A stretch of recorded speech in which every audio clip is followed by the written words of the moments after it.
after about 12 years, I just sort of got tired of doing a lot of lab work and research work.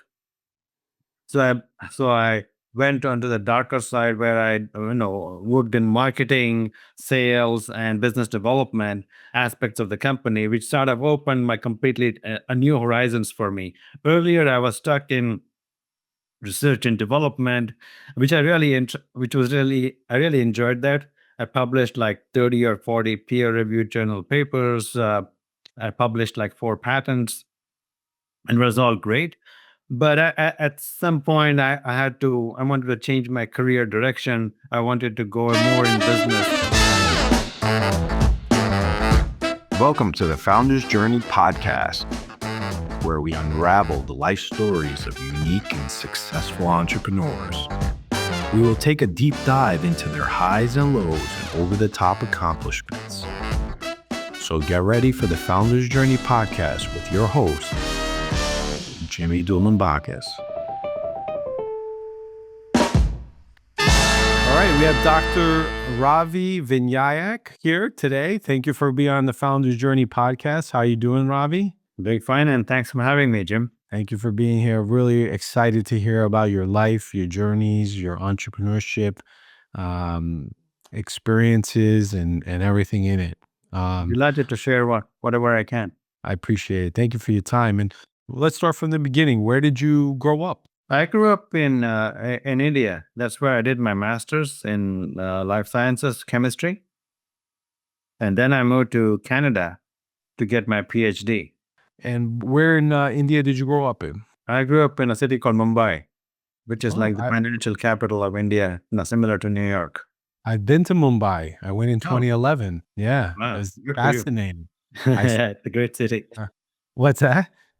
It's a great city. It's very vibrant, and a lot of great restaurants, and it's just too many people that you don't get to see here. When I went there, the density, right? That's something that is a bit, interesting, right? Because I come from New York City, where Yeah. it's dense, but India, it's a little bit more dense than New York City, wouldn't you say? Yeah, definitely. I mean, the country as such is 1/3 the size of the United States, and and there are 3 times the number of people there. So obviously, it's going to be much more denser, The and a numbers. lot of people, any time of the day, everywhere. And one thing that I noticed about it was everyone was super nice. Everyone's very, very nice, but very busy, moving Yeah, around. Like it's just a lot of energy. Um, it's they call it the city that never sleeps, just like some of the bigger cities here are. Even the trains are crowded even at midnight. That's amazing. It's speaks to the vibrancy and the activity that the city has. It's just buzzing with activity 24/7. That's awesome. So tell me, you grew up in like a neighborhood of Mumbai, or where did you grow? What was your Yeah, it's a like? it's a suburb of Mumbai, which is about 20 miles out of the city. But at this stage, it's like one big, huge city. So that's where I went to my elementary and middle school and high school, and then I went to a local college, and eventually I got my master's degree in chemistry from the University of Mumbai before I decided to move to Canada. And when you were growing up, you had siblings, family, your No, mother, I'm the only child of my parents. and growing up with Indian parents, was academics important to them? Yeah, academics was, I think, in most cases, I think all of the Indian parents, academics is by far the most important thing. My dad had a master's in chemistry as well, agricultural chemistry, and my mom had a bachelor's in economics. So so there was education all around me. So it was education was the key to success. Was the mantra I always heard. So at that time, growing up, yes, definitely. Do you believe that? Do you think that's true? Oh, today in today's day and age, I think it has changed a bit, but I would say I believed it, and I followed the direction they gave me, and that's why I'm here. And so I can't really complain. But today with the Gen Z and the millennials, they take a different route, and they find a way to be successful on their own. So which is really amazing. I mean, that kind of entrepreneurship, that kind of interest in business, finance, it didn't exist when I grew up compared to what it is now. Mm. So yeah, I mean, I would say that many people have excelled in sports these days, and sports makes a lot of money, acting, movies, and things like that. These guys, you know, Ron. you ought to be in the right place at the right time and had to be lucky at some point. Otherwise, I think education is a definite, sure foundation for success, in my opinion. Awesome, awesome. And were you good in academics? Like when you, as you were in, elementary school, middle school, and high school, were you? And I think I'm not sure if that was the names that were called in India, No, I, but I think if they're all the same, yeah, I was good until I graduated from high school. I went to college, but then things got a little bit challenging. There are too many extracurricular activities that you get involved in, which sort of lowered my grades a bit. But the most important years were the years when I had to get my bachelor's degree. But then things came right back up, and I did really well when I got both my master's and bachelor's degrees. Yeah. so tell me, where did you study as bachelor's and your master's degree? What actually, before you go into that, when you're in high school, Yeah. uh, you're about to graduate and go to college, right? So that's a big step for Yep. any 17-year-old child. Right. What did you want to do in life? Were you like, because both your parents had good careers, I assume, or good jobs. What did you want to do? And did you do what you wanted to do, or did you follow someone else's guidance? Good question. I mean, if I look back, I was always interested in sciences. I mean, so that I had like three career paths to choose from. One is to go to a traditional arts college. One is going to what they call commerce college, where we would do learn about finance and things like that. And then the third was the life sciences college, and that's where I eventually went. Uh, since my dad was a scientist, there was a lot of scientific stuff around our house all the time, so that kept me engaged. So I ended up going to a science college. It was a 4-year college degree, and I graduated using my chemistry was my major and physics was my a minor at that time. But I also had biology and a couple of other subjects. And I would say at that time, chemistry was probably the easiest for me compared to a physics or a math or a biology or a botany that I was studying. Mm. So as a result, I landed up becoming a chemist. Uh, and then I went on to, and that's how my career or further education got enhanced, was all also in chemistry. Chemistry, okay. And then after and in the 4 years, so you said that you went to college, got a little sidetracked with some activities. Then hustled back in, you finished your bachelor's, and then you said you went to a 4-year college for chemistry or your master's?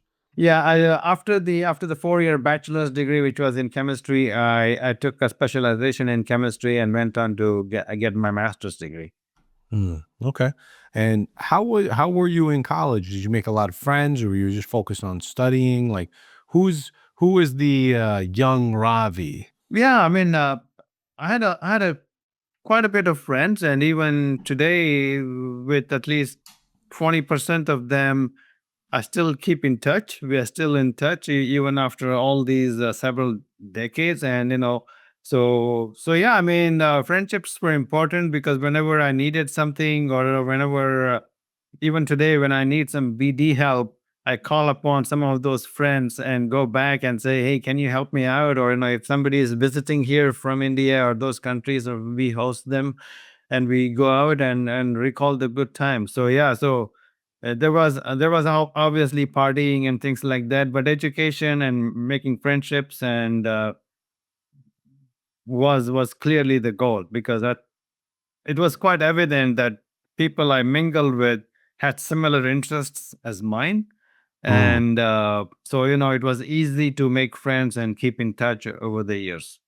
and fantastic. and now today, with WhatsApp and text messaging and all that kind of social media, you can get in touch with many people whom I was never in touch with. So so people still remember me, and they still share some of the college pictures that we took in those in those years, and have a good laugh about it. That's awesome. Is there one or two people in your younger years that really, were your mentors or inspired you or really just kind of were great role models for you in developing into the individual that you did?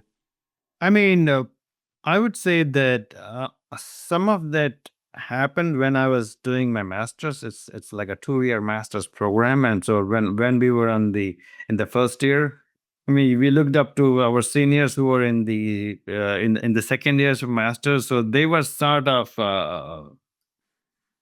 role models, and we wanted to follow their footsteps.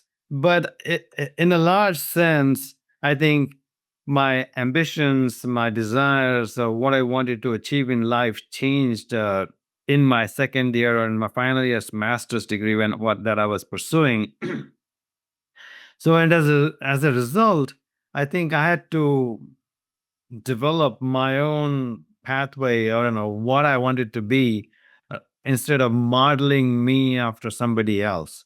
I Mm, didn't want to be like some of those guys who landed up being, I just thought that their life was kind of mundane and boring and didn't want to be in that path. So I had to decide on my own at that time what I want to do and how I want to achieve it. So yeah, but I did look up to a certain number of people, but overall, I think it was the pathway that I was just beginning to craft at that time. And I would say that uh, my dad was I would say my was my role model, because he was in a really good position. People looked up to him, and they respected him from what he was bringing. He was and so I just wanted to be in his path, but I wanted to go a step further. yeah. Well, they always say like the child wants to surpass the parent, Yeah. right? Hmm. Obviously, if you're, a sports athlete like Michael Jordan, it's kind of hard to surpass your dad, but you can go on to do other things. You don't have to Yeah. do the same they do. So now you finish you finish college, you finish your 4 years master's program. Uh, what was your goal? Like, where were you trying to go in your career? Like, were you trying to get a job as a, specifically in chemistry? Like, what area? Like, your dad was in agriculture. What about you? Yeah, I got my master's in organic chemistry, so that it's a specific branch of chemistry. But my overall ambition was to get a PhD in chemistry. So I wanted to be called a doctor. So and so I started applying to a bunch of schools in North America, but eventually landed up getting accepted to the University of Alberta. And so that process, after my completed my master's degree, to getting accepted, took about 6 months. So in the meantime, I did work for a company as a technical sales slash service representative for a company that was developing paints. So I have some knowledge, in our master's degree, we had learned something about paints and pigmentation and some of those chemistries that go on to make those paints. So I ended up getting a job with a paint company, and after my training, I was painting cars. I was the technical car painting specialist for a few months, till I got my visa and all those things sorted out. So that was my first job experience, That's which I awesome. really didn't enjoy, but it was a good training ground for for things to come, or what not to do at that time, because painting cars was not really my expertise or forte, and but that was my first job. But I Yeah, can, listen, hey, you did it. I've had jobs. I'm like, oof, I can't believe I worked there. I worked I worked in supermarkets and different various places just, for extra cash as a young child. So then you leave, you go to Canada, Alberta, right? And what happens there? Yeah, so I spent 5 years there, and then I got my PhD in organic chemistry from the University of Alberta. I Although it was nucleic, I know organic chemistry was my major in general, but nucleic acid chemistry or DNA chemistry was my specialization. So you know, uh, I had a really good professor and a really good mentors in his lab who sort of taught me, whom sort of I really looked up to. Even today, I look up to them. Some of them, have left this world, but I really look up to them, and the training and the coaching I got from my peers and my seniors and my professor at University of Alberta, I think made me today what I am. And I really Mhm. look up to the training and the approach they took and how they were methodical, scientific, rational, and as they were making that helps me still today in my decision making process. Mm, mm. And now, where were you going to go from your career? So you got your bachelor's, master's, PhD. What did you want? You just wanted to work for like a chemical company? Like, is that where you Yeah, want? I was interested in working for a chemical company. Well, actually, before that, I wanted to do a postdoc where I wanted to use and not at that time. I think when you are a PhD, what you need to establish yourself is some credibility, and so for that, you need to publish papers in scientific journals, peer-reviewed journals, and things like that. And so, in order to enhance my technical or academic capabilities, I landed up doing a postdoctoral fellowship at two different places. One was an industrial postdoc at a company in Costa Mesa, California, which is called ICI and Pharmaceuticals. And then I went to California Institute of Technology in Caltech in Pasadena, where I spent 2 more years of doing postdocs. And that's where I started publishing papers and in peer reviewed journals, started applying for patents and things like that. Uh, so so so that's where the career took me, eventually bringing me to the Bay Area for a job. Now, I wanted to touch a little bit on being in Alberta. At this time, you're away from your family, right? Like, how was that experience, being away from India and your family and all that? Yeah, I mean, it was kind of hard the first few months. Excuse me, just one. Yeah, the first few months were kind of hard because calling my parents was not that easy. First of all, I didn't have money. I only had like a couple of $100 in my pocket, and that I had to save for my rent and food and all that kind of stuff. And calling home in those days was like super expensive. It used to call $10 a minute or something like that Yeah. using long distance. But one thing I did was, and even my parents did, was we used to write a letter to each other once a week. So irrespective of what happens, I used to write a letter once a week to my parents, and and I was looking forward to getting their letter, uh, you know, on a weekly basis. So that's how we kept in touch. And even today, whenever I went back, my parents showed the stack of letters I had written to them. I didn't Right. keep that. I used to just throw it away after reading, but they used to keep a stack of the letters. And but anyway, so it was hard. The rates of calling parents, it became from $10 to $3 by the time I graduated. Still, it was kind of expensive. It was not as easy as today, but I missed them, especially in time of need when I was not so feeling mentally, emotionally. Uh, I had nobody to share with. I mean, the friends or other members of your community won't really understand your pain. So I really missed calling my parents. But and I used to express those feelings in my letter, so that sort of helped me a bit. Yeah. Yeah. It's okay.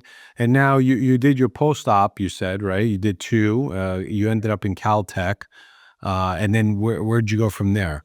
And then the project that I was doing at Caltech was being sponsored, or it was being there was some sort of a collaboration with a company in the Mhm. Bay Area. At that time, it was called Applied Uh, Biosystems, mhm. and they were really looking for a good chemist who had experience developing some of the chemical molecules that they were developing. And I was developing similar molecules at Caltech. So that's how I landed up getting the job at Applied Biosystems, which is in the San Francisco Bay Area. And that's when I came up here after my postdoc. Mm. And then from there, where did you end up? I know you got into is this when you started your full time career Yeah, this after? was when I started my full time career. I spent 16 years there, developing. As first 12 years were in R&D, developing a lot of new chemistries, new products for the company. And after about 12 years, I just sort of got tired of doing a lot of lab work and research work. So I went onto the darker side where I worked in marketing, sales, and business development aspects of the company, which sort of opened my completely a new horizons for me. Earlier, I was stuck in research and development, which was really I really enjoyed that. I published like 30 or 40 peer-reviewed journal papers. I published like 4 patents, and it was all great. But at some point, I wanted to change my career direction. I wanted to go more in business. I was using my R&D knowledge that I had gained, my experience in enhancing my business capabilities. And I had really good bosses who encouraged me to do that and gave me opportunities to succeed in the second half of my life. So tell me about that. Is this the transition into entrepreneurship, or are you? Yeah, So that was and how old are you about this? This time, how old are you? I was probably around 35, 36, something like that. And were you married? Do you have kids or anything? Yeah, I was, I know, but yeah, I mean, I got married soon after, in a couple of years after I got the job. And we had our first kid. But by the time I left Applied Biosystems 16 years ago, I mean, I'm sorry, in 2005 or so, it was, I would say, I just lost my thought where I was. I was, yeah, I mean, I had really good training, but that was, I would say, the entrepreneurship journey was a little bit uh, challenging initially, Well, but that's why I wanted to ask you. Like, you got this secure job, 16 years, right? You have all like, what made you transition out of a secure job with a family? Now, mind you, you got kids, you have family. well, it was not. I would say that it was not voluntary. So it was a reduction in force at that time. So I landed up. So I was laid off, Mm, and so at that time, I know I didn't want to go back into research. I wanted to do more business and more finance and more that kind of role I wanted to play, but using my R&D knowledge. So I decided to set up my consulting organization called New Trail Consulting. And fortunately, in the last couple of years of my life at Applied Biosystems, I had good enough contacts internationally that I used to start my entrepreneurship or business development career. Uh, I mean, these are clients who were coming to America to the company I was working with to get some sort of a license, or they wanted to do business. But being away in Korea or Japan or some of the other countries, they didn't have a US representative to mm. start or talk to the other US companies on their behalf. So you were the broker, basically. You broker. That's how I landed up starting consulting and helping working with these companies, being their spokesperson and championing their cause to the other American companies and bringing new technologies into the US market for commercialization or collaboration. And what made you think at 35 years old you were the right person for this job, or for the right for to be, to do this?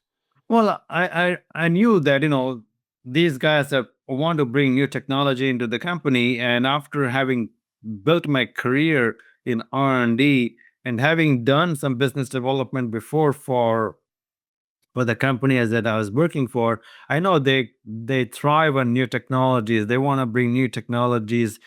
They want to marry something to something else and put a new product out. So, as part of my job, I was going around the world scouting new technologies. So I knew there was a lot of interest in some of those key technologies that I was bringing, and some of these early companies some of these companies I used to work with had those key piece of technologies that these guys were really interested in. So, so, so those two companies initially that I worked with, which were from Japan and Korea, it gave me the confidence to go out and reach out to other small startups or medium-sized organizations across the globe, whether it's UK, Germany, India, Australia. I just, started reaching out. I mean, I had to make a living and I want to do something on my own. So that's how I would say this layoff helped me start something on my own. And that's what I've been doing for many of the years ever since. Yeah, I don't know if so if I had to summarize, right, you had the technical background from R&D.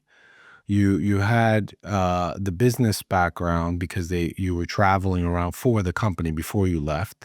And then you saw the gaps, right? You saw the Yeah, opportunities. You married all three together, right? Is that correct, or that's correct. okay? And and it's just interesting to me because I feel like sometimes in careers, like a lot of entrepreneurs will leave a job. It's very hard for them. That's why I was asking. In this situation, you were laid off, but you're probably like, okay, what am I going to do here? I'm going to go back into another company. You saw an opportunity, said, well, you know what? I have the confidence. I could do this. So explain to me how the consulting business worked. Do you charge them an upfront fee, a commission if it closes? Like, how did you generate revenue? And did you have staff, or was it like basically you were doing all the work? Yeah, I mean, yeah, definitely. So I was at that time I was the only guy doing the job. I was a one man show, and and and I never worked on anything kind of like a commission at that time. I wanted a steady income, so I ended up doing retainership for these companies, Hmm. and so that was my main source of revenue, where I would company and I would agree to a retainership per month, and this lasted 2 3 years as long as my relationships with them lasted, and they used to take care of my travel and my other necessities, or if they wanted me to travel for them, with them, whatever the case may be. So yeah, the retainership was the revenue source at that time, because sometimes these commissions, or don't really work out. You spend a lot of time on your own. You don't want to do all the work for them on their dime and expectation of a big success fee. Uh, so that was never my intent, and but retainership was I'm putting in 30 40 hours a week for them, uh, so I need to be paid compensated for my time, and they really appreciated that, and that really helped me start off this entrepreneurial journey with the help of these companies. Yeah, it's fantastic. I was just asking. I didn't know.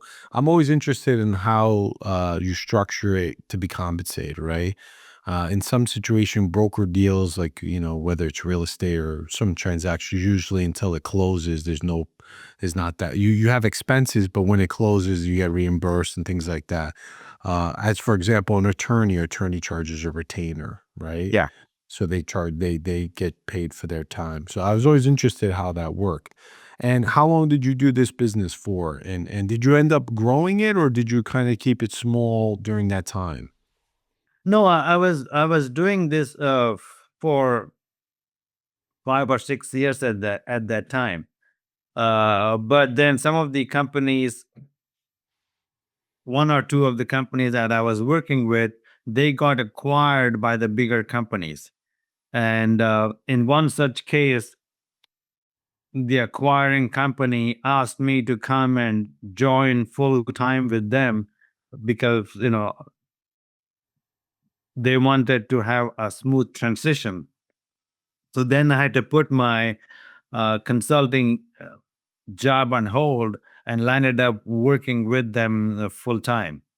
So after that was over, I went back to consulting. But again, over the next several years, all the companies that I was working with landed up getting acquired by bigger companies. So as a result, I landed up working, and they all wanted to have the same kind of a relationship where I would work with them for 1 or 2 years and then hand off my relationship to I don't know, my experience to somebody else. So that's how things progressed. But while I was doing that kind of full-time job, I still did a small part in consulting because I didn't want to close the shop completely. Hmm. It's interesting. You're independent. Then you became kind of like an entrepreneur, right? You're in house working with Yeah. them during the transition. Transition happens, and you go back out doing the consulting full time. Then another one gets acquired. You go back in. Yeah. Yeah, I've never heard this before. It's fantastic. I'm so fascinated. So okay, so now after the second acquisition, you went back out. You did this full time again. Is that what happened? Yeah. So, but there's a small story that I want to tell you. Yeah, yeah, I'm Back here. in 2010, 2011, I developed a lot of knee pain and joint pain. I used to run 6, 7 miles a day for 2, 3, 4 years. I was doing that ever since 2005 to 2009, 10. I used to run almost 6, 7 miles a day. But then suddenly I developed this knee pain and joint pain, and when I went to my primary care physician, he said, "You need arthroscopic knee surgery. There are debris in your knee. We need to extract that. You need to get a knee replacement. Then you have to start to learn to walk again, and blah, blah, blah." And I said, I'm not going to do that. This is just too much work. I don't want to start to go through physical therapy and all that stuff. So at that time, I was listening to a local radio station, and there was this chiropractor who said, if you have knee pain or joint pains, I can cure them in 5 or 6 sittings, and you will never have knee pain or joint pain ever again bothering you. And by the time I got to that point, I had tried a lot of drugs, I had done a lot of therapies, I had, people were tying magnets around my knee. None of it helped. I could not walk 60 feet when I was running 6 miles. So it was really hard. So I said, "What do I have to lose before I decide to go into a knee surgery? Let's give this chiropractor a try." So I went to a local chiropractor, and they did the chiropractic things and doing massage and blah blah blah. But one thing the different was he rolled in a machine, and he sort of with a laser light that was coming through the machine, he just rotated on my knee for like 5 minutes, both the knees. He just went like this, 90 degrees, 45 degrees, and things like that for 5 minutes. And then he said, "You're good to go. Come back next week." So nothing happened. I still had a lot of pain, but it wasn't that expensive. So I ended up going to him like 6 times. And by the time I I was done from my sixth setting, I haven't had that kind of knee pain ever again. So so I've been pain-free, I would say, for the last 15 years now. I've been going back on Oh, running and that's doing other awesome. things. And so I didn't have to go through knee surgery. So what that really got me excited into was, what is this technology? So I found out from him what he was doing. He said it's called a cold laser, and I started searching for a cold laser who develops it, and it took me to a U.S. company in Delaware that manufactures the cold laser. So I wanted to spread this technology around the globe because there are a lot of people who go through knee surgery for unnecessary reasons, and when I look back to India, I see a lot of old people, uh, 60, 70, 80, 90 years old. They're getting knee surgeries and knee replacement. They've never heard of this kind of thing. Mm. So I went to this company and said, I want to take your technology overseas and and see if I can help them.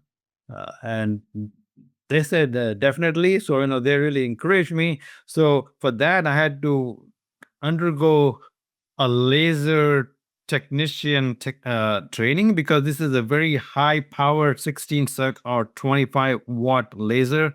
So if you look into it, you will fry your eyes. So they Oh, said, you need to become a laser technician before we give you a machine.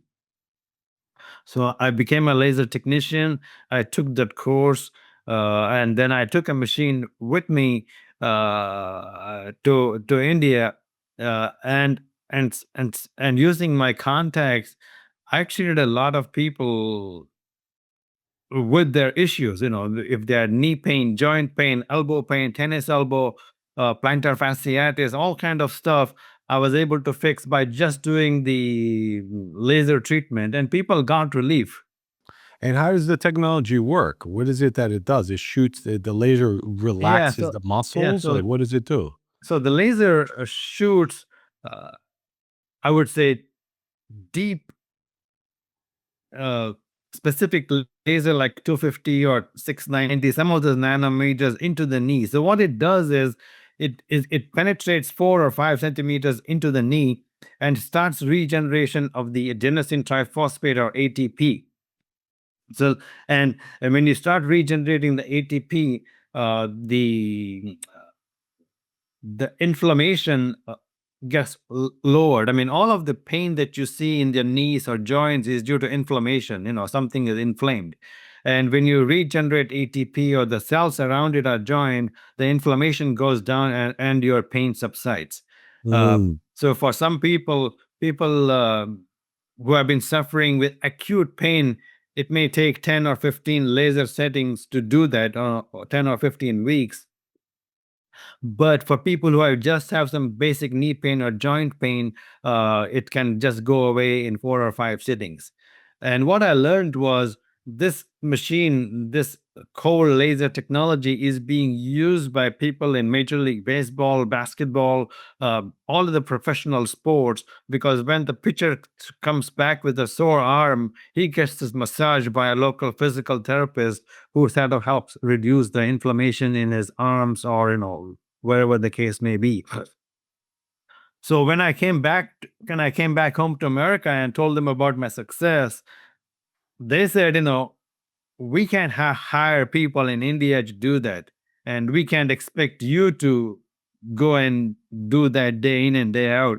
What we need Y- is a distributor. We need to help find somebody who understands the technology and is willing to, has people on the ground, has boots on the ground, and starts promoting this technology within the country. So that was my first really good opportunity to help find a distributor for this American company, uh, in India, and that was, I would say, the beginning of my real entrepreneur journey that I'm doing right now. So I went out there, talked to a number of different companies that are involved in physical therapy, treating people, and things like that, and eventually, after a lot of dialogue and back and forth, we landed up selecting a particular distributor uh, for this technology, who then use people, his salespeople, his marketing people to spread the technology and bring the solution for pain uh, for some of these people who are suffering. It's awesome. And at this time, you're running this through your consulting business, right? Like I was you're running paying to this my consulting and then business, but you're putting the deal together. Did you structure in this situation? Did you structure any type of commission, or was it all base salary? And then, like, if you hit a certain threshold of distribution, did you get increased revenue? yeah, so at that time it was still all retainerships. I didn't want to do because I didn't know what the kind of how receptive were people to this kind of technology, and it takes several years to get success. So unless it's already a known product and the people are using it, then only I would say I would prefer a commission structure. But otherwise, for the time and effort I would put in, I was still Yeah. demanding a retainership, which they were willing to. Yeah. And how long did you run with this company? Are you still currently doing it No, now? I'm not doing this was like 2 years that I was with this company. But again, when I go back, this was not my expertise. I'm not a physical therapist. I'm not a doctor. I can't, I had to work with a physical therapist. But what it showed me was there are companies that are looking for distribution partners, channel partners across the globe because they didn't know whom to work with. That gave me the understanding of how to select a really good partner for your business. So so so so I then started my background is in biology, chemistry, or biochemistry. That's the field that I'm mostly playing in. So I lined up and working with several different companies who were also looking for distribution partners across the globe. So I then became the go-to guy for some of these companies to help find the right channel partner, distribution partners in any country that you wanted. So, and as I said, the companies that I used to work with, I was their distribution guy, and the companies that got acquired that acquired us, they wanted me to continue that distribution role and help generate new revenues, new sales for the small and medium sized organizations. It's awesome. Awesome. So I have so a that's question. what I do today uh is to basically developing offering my services of finding the right distribution partner, channel partner for companies that are looking for global exposure, for deep sales into various countries, whether it's Japan, Korea, Australia, UK, Germany, France, Sweden, you name it. Uh, you know, I landed up.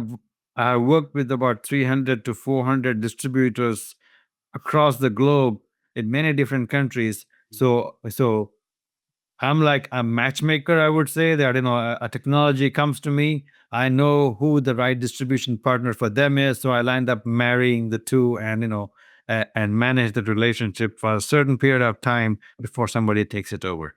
Do you ever get compensated from the distribution channel for No, I bringing don't it? get compensated from the distribution channel. They're all compensated. I'm compensated by the company that hires me to promote the technology across the globe. I wanted to go back. This is all fantastic. Thank you, Ravi. I wanted to go back to you said you used to run a few miles. You said 5, 6 miles a day. Yeah.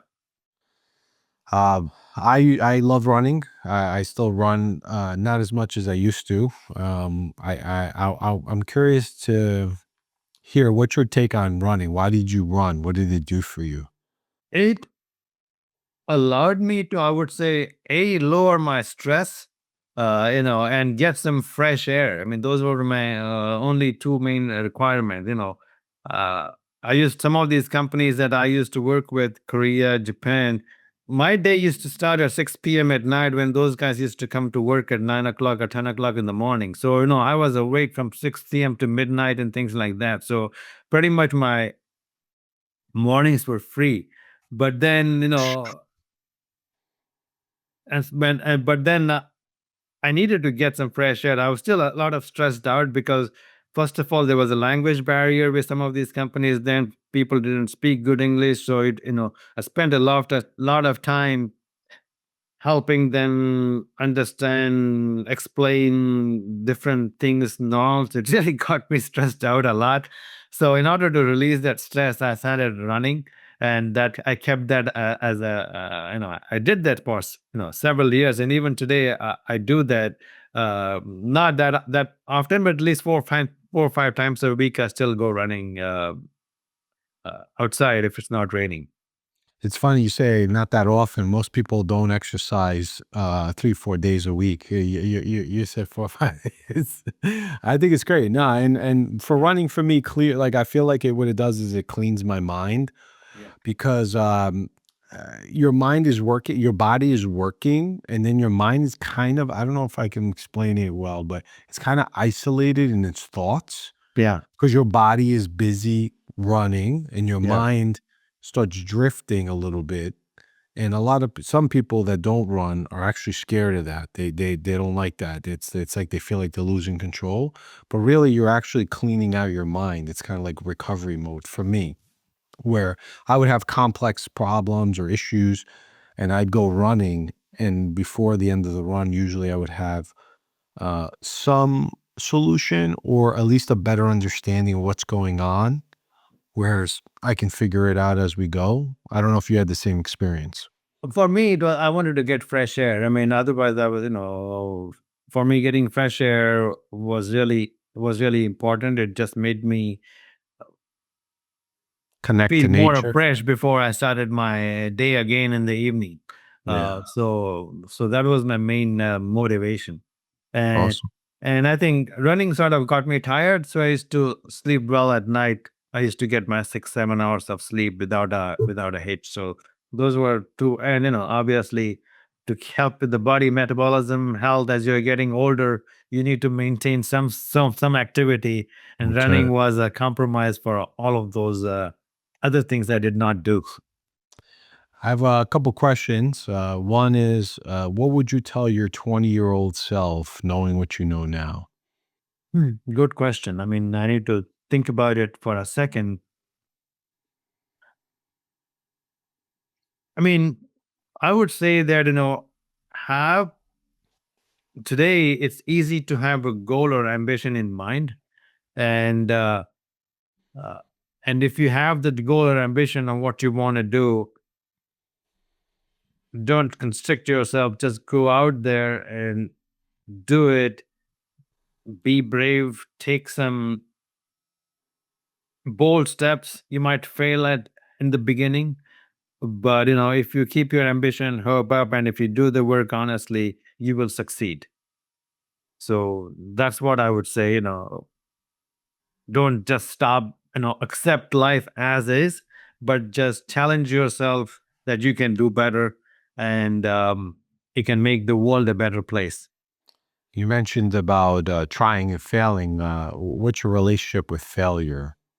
Well, not all the deals that I have put together have been successful. Some have failed. I mean, I would say in the first few years, I encountered more failure than success. For every 3 companies I succeeded, 7 failed, um, because either they didn't like the partners I brought to the table, or the partners didn't deliver what they promised they would. So they were not happy. So some of those relationships failed. But the ones that were successful have been abundantly successful. Even today, they are maintaining that relationship that I started with them, when I started with them. So yeah, I mean, I still encounter failure from day to day. People are not happy with some things, some aspects, uh, but today I'm much more careful in choosing whom I associate with or partner with. But I would say 10 years ago, I was not that selective as I am today.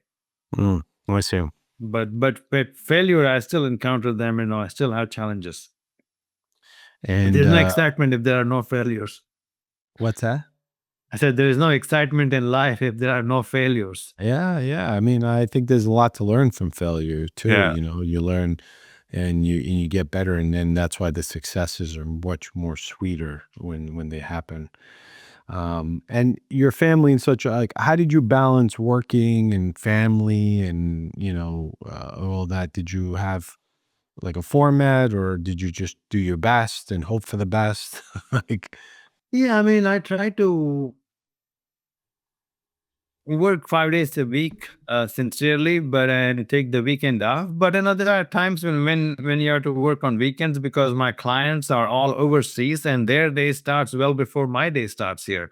So I've had to take some midnight calls or 3 a.m. calls to as their as it's critical for their success for their business. So in general, I try to I ensure that I do get my daily dose of exercise, and I do eat consciously.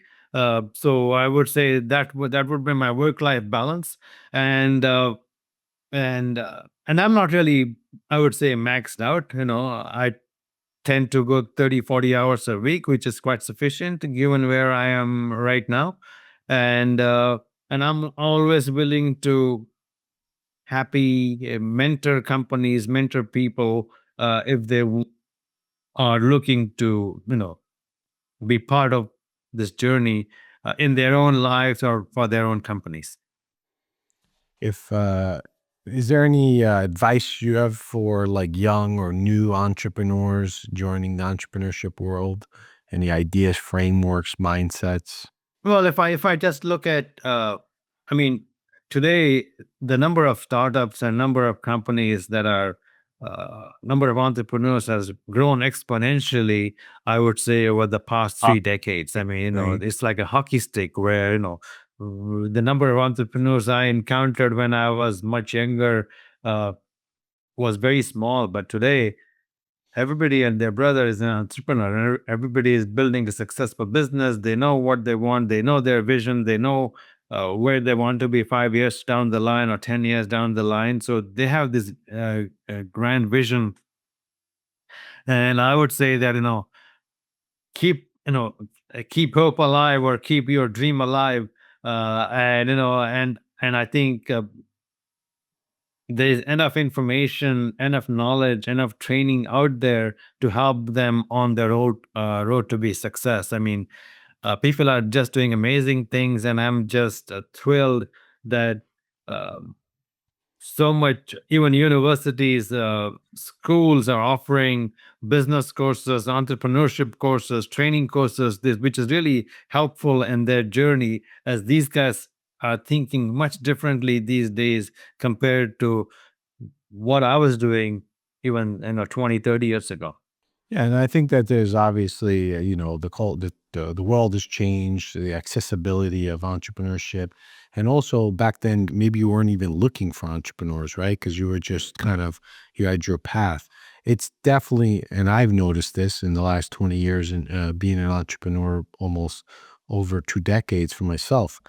I couldn't find entrepreneurs, or I couldn't find entrepreneur network. Now there's dozens of them, and there's, Yeah. so many out there. Um, and the whole world, because of how we're all interconnected, is entrepreneurship everywhere, right? Ravi, thank you. This has been really good conversation. I really enjoyed it. I've learned a lot about you and your life. Is there any last thoughts or comments you want to say before we wrap up? Yeah, I mean, I really enjoyed conversing with you, Jim, and you really asked me questions that made me go back 30, 40, 50 years, which I had never done it. So, so thank you for the opportunity to share my life journey.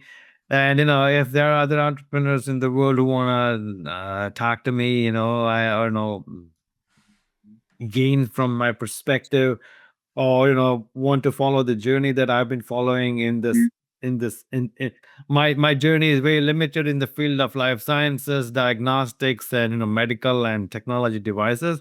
So I'm willing to share my knowledge and willing to give my thoughts with anybody. So feel free to contact me, and happy to be a partner, associate, or a mentor, whatever the case may be.